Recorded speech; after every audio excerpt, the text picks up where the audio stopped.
ಈಗಲಾದರೂ ಸತ್ಯ ಹೊರಬರಬಹುದು, ಅವರು ಒಪ್ಕೋಬಹುದು ಅಂತ ಅನಿಸ್ತದ ಅವರು ಆಡಿದಂತ ಪದಗಳಿಗೆ ಅದನ್ನ CIDಗೆ ವಹಿಸಿರೋದು ಸತ್ಯ ಹೊರಗೆ ಬರಲಿ ಅಂತಲ್ವಾ? ಈಗಲೂ ಬರ್ಬೋದು ಅಂದ್ರೆ ಏನು?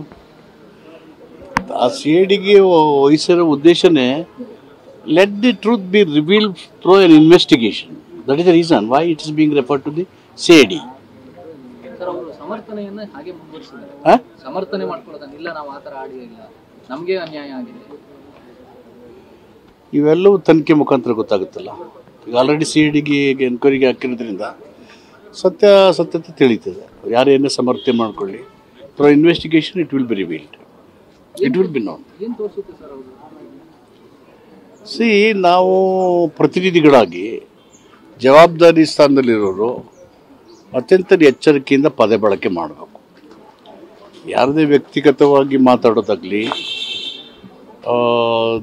ದ್ವೇಷ ಮತ್ತು ಈರ್ಷ್ಯೆಯ ಭಾಷೆಗಳಾಗಲಿ, ನಮ್ಮ ಸಂಸದೀಯ ವ್ಯವಸ್ಥೆಯನ್ನು ಬಲಪಡಿಸಲ್ಲ.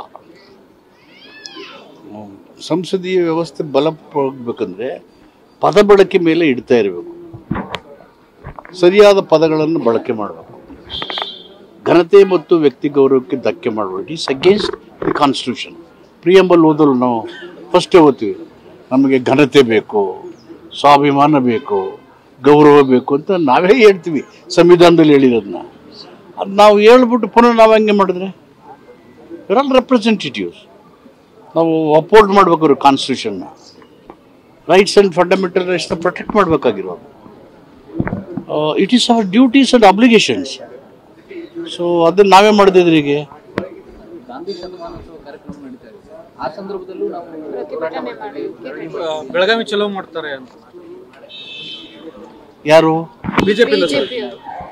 ಬಿಜೆಪಿ ಹೊಸ ವಿಚಾರ ಅಲ್ಲ. Those are the people who killed Gandhi and it's movement. ಅವ್ರ ಚಳುವಳಿನ ಹತ್ತಿಕ್ಕಬೇಕು ಅನ್ನೋದೇ BJP ಉದ್ದೇಶ. ಏನು ಗಾಂಧೀಜಿ ಸಿದ್ಧಾಂತ?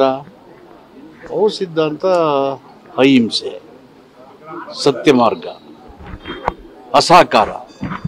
ಇವು ಪ್ರಜಾಪ್ರಭುತ್ವದ ಸತ್ವಗಳು. ಪ್ರಭುತ್ವದ ಸತ್ವಗಳನ್ನು ನಾಶ ಮಾಡೋದೇ BJP ಉದ್ದೇಶ. ಹೀಗಾಗಿ ಅವರು ಗಾಂಧೀಜಿಯವರು ಎಲ್ಲಿ ಕೊಲೆ ಆದರು? ಕಲ್ಕತ್ತಾದಲ್ಲಿ ಕೋಮು ದಳ್ಳೂರಿಯನ್ನು ನಿವಾರಿಸಲಿಕ್ಕೆ ರಸ್ತೆಯಲ್ಲಿ ಓಡಾಡ್ತಿದ್ದಾಗ ನಾಥೂರಾಮ್ ಗೂಡ್ಸೆ ಕೊಂದಾಕ್ದವನ್ನ. ಯಾಕೆ ಕೊಂದಾಕಿದ್ರು? They are not interested in communal harmony. ಸೌಹಾರ್ದತೆಯಲ್ಲಿ ಅವ್ರಿಗೆ ಇಷ್ಟ ಇರಲಿಲ್ಲ.